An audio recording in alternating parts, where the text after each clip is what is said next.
পড়েছি আজ শেষের কবিতা, নয় সে উপন্যাস, না রবি ঠাকুরের লেখা, নামহীন এক বিরাগীর কাব্যের অনুভূতির পাতা, যেন পাড়াগাঁয়ের সযত্নে বোনা নকশিকাতা। পড়েছিল তাদের দেখা কোনো সন্ধিক্ষণে, গ্রীষ্মকালে হঠাৎ এক শিমুল তলার নিচে, বর্ণনাতীত তার সৌন্দর্য কবির নয়নে ফুটিয়েছেন তা পাতায় শাশ্বত অক্ষরে।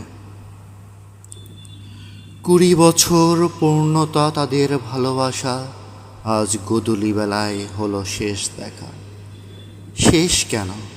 কারণ ঝরল চেয়ে একটি ফুল, কবি যে বড্ড অভিমানী হলেন বাউল।